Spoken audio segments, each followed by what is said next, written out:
Oke anak-anak, kita lanjut lagi ya. Nah, maaf tadi terputus sedikit ya. Nah, di sini Ibu lanjutkan ya. Nah, bayi-bayi semut di lembah semut sangat kehausan. Air di mata air ini kan masih sangat banyak sekali. Bahkan masih cukup untuk 1000 rusa. Kata si semut itu tadi kepada Berry. Dengar kataku, geram Berry sambil membalik tubuhnya. Aku tak akan membiarkanmu mengambil air lagi. Semut-semut dilarang mengambil air di sini. Semut hitam pun terdiam sebentar, lalu katanya, "Apa boleh buat kalau kau sudah memutuskan begitu? Tetapi aku akan tetap mengambil air untuk bayi-bayi semut di lembah." Nah, Berry beruang sangat marah. Namun, semut hitam sudah menghilang lagi ke bawah daun-daun kering. Berry mencarinya, nah, tetapi ia tidak melihat apa-apa di rumput. Akhirnya, ia kembali dengan jengkel ke sarangnya di dekat pohon oak. Ya. Nah, semut-semut yang haus menunggu di lembah semut. Setelah menunggu cukup lama, akhirnya mereka berbaris menuju mata air. Salah satu semut melihat guci air milik semut hitam yang tergeletak di jalan. Nah, pasti semut hitam mendapat masalah. Lihatlah, ini gucinya, tapi dia tidak tampak. Mereka memungut guci itu dan terus berjalan. Saat itu, seekor kelinci mengintip dari balik semak. Kelinci itu mengangkat telinganya dan berbisik, "Jangan pergi ke arah mata air itu. Pulanglah, kalian dalam bahaya." Berry sedang marah. Dia bilang, air di mata airnya berkurang.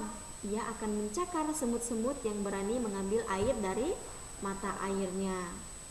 Akan tetapi semut-semut itu tidak takut. "Mana beruang itu sekarang?" tanya mereka. "Ia sedang di rumahnya beristirahat," jawab kelinci. Semut-semut itu berbaris seperti tali sepatu di rumput. Mereka melihat seekor tupai duduk di pohon dan bertanya, "Apa kami sedang berjalan tepat ke arah sarang beruang?" "Ya, ya, ini memang jalan ke arah sarangnya," jawab tupai. "Tapi sebaliknya kalian balik ke rumah." Berry beruang dari tadi berteriak terus. Katanya, "Kalau kalian mengambil air dari mata airnya, ia akan mencakar kalian." Nah, itu kata Berry si beruang itu tadi. Nah, akan tetapi semut-semut itu tak mau kembali. Mereka terus berbaris seperti tali sepatu di tanah. Nah, hari hampir malam ketika mereka tiba di depan pohon oak itu, ya, oak tua. Mereka melihat sekeliling dan menemukan sebuah retakan di tanah. Mereka masuk ke dalamnya dan mulai menggali sebuah lubang. Ya. "Ayah, apa yang kalian lakukan? Kenapa kalian menggali?" tanya tikus tanah yang merasa terganggu dari tidurnya. "Kami ingin menangkap beruang. Kami sedang membuat jebakan untuknya," kata para semut itu tadi, ya. "Wah, bahaya sekali," seru tikus tanah. "Dia pasti sudah menangkap semut hitam saudara kami. Ia juga berniat mencakar kami hanya karena kami mengambil air di mata airnya," kata semut-semut itu. "Aku akan menolong kalian menggali di bawah sarangnya. Aku pernah hampir tertangkap dia dahulu." Seharian itu para semut dan tikus tanah menggali lubang di bawah sarang Berry. Mereka terus menggali 10 hari ya, selama 10 hari. Nah, Berry beruang sama sekali tidak curiga. Suatu malam di ke-10 atau di hari ke-10, Berry beruang kembali ke sarangnya dengan hati gembira. Ia berhenti di depan rumahnya di depan pohon oak dan berkata pada dirinya, "Aku sudah makan dan sudah minum sampai kenyang. Satu-satunya yang bikin aku jengkel adalah semut-semut itu. Mereka masih berani mengambil air dari mata airku. Besok aku akan hancurkan lembah semut itu. Akan kucakar mereka dengan cakarku seperti ini." Berry beruang mulai mencakar ke segala arah. Ia menghentakkan kakinya ke lantai sarangnya dan bruk, bruk, bruk. Nah, lantai sarangnya pun jebol. Nah, Berry beruang jatuh ke dalam lubang di bawah sarangnya. Nah, lubang itulah yang telah digali oleh para semut dan tikus tanah tadi. Mereka berhasil membuat Berry beruang tinggal di dalam lubang itu. Nah, kecuali ada penjaga hutan yang menemukannya, baru Berry beruang bisa keluar dari lubangnya tadi, ya. Nah, Semut-semut itu akhirnya hidup damai di lembah semut. Saat itu semut hitam saudara mereka juga sudah kembali ke rumah. Nah ternyata ia hanya terpeleset di jalan.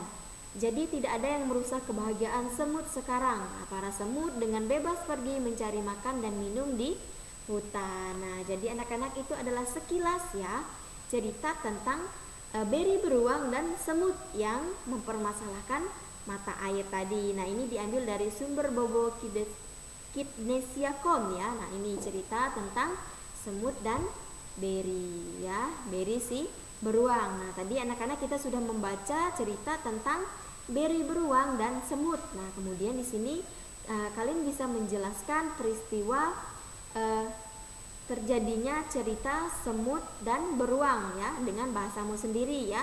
Nanti tuliskan dalam bahasa Indonesia yang baik dan benar. Perhatikan penggunaan kata-kata baku ya.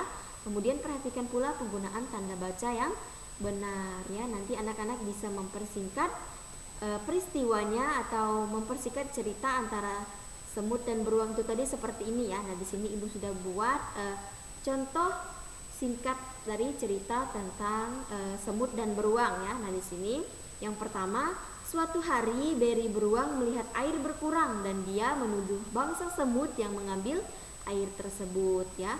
Nah, ketika ada seekor semut yang akan mengambil air, beri menegur semut itu. Namun, sang semut tidak peduli kepadanya. Beri beruang marah dan mencari sang semut, namun tidak ketemu. Akhirnya ia kembali ke sarangnya ya. Nah, semut-semut yang haus segera menuju mata air. Salah satu semut melihat guci di tepi jalan dan mengira semut hitam mendapat masalah. Seekor kelinci mencoba memperingatkan semut agar tidak ke sana, namun tidak dihiraukannya. Semut-semut itu malah menuju sarang beruang. Seekor tikus memberitahu semut bahwa beruang atau beri si beruang sedang marah-marah ya. Nah, semut-semut tersebut berbaris menuju sarang beruang.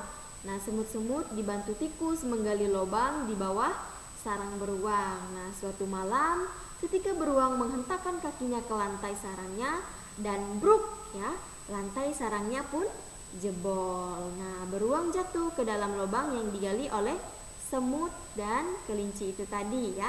Jadi semut-semut itu pun akhirnya hidup bahagia dengan damai di lembah semut. Nah, jadi anak-anak kurang lebih seperti ini ya urutan peristiwa singkat dari cerita beri dan beri si beruang dan semut. Nah, nanti anak-anak juga bisa menceritakan secara singkat ya cerita tentang semut dan beruang seperti yang sudah Ibu buat tadi ya, seperti ini. Nah, di sini Ibu sudah menyingkat ya cerita antara beri si beruang dan semut ya. Nanti anak-anak juga bisa singkat di rumah ya cerita dari beri si beruang dan semut itu tadi ya. Nah, anak-anak sampai di sini dulu pembelajaran kita pada tema 8 subtema 1 pembelajaran yang kedua ya. Nanti anak-anak bisa belajar lagi di rumah ya tentang materi yang sudah Ibu jelaskan tadi ya. Oke.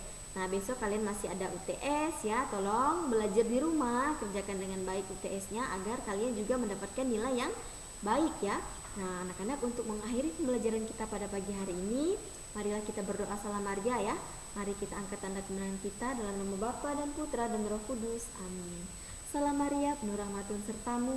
Terpujilah engkau di antara wanita dan terpujilah buah tubuhmu Yesus. Santa Maria, Bunda Allah, doakanlah kami yang berdosa ini sekarang dan waktu kami mati. Amin.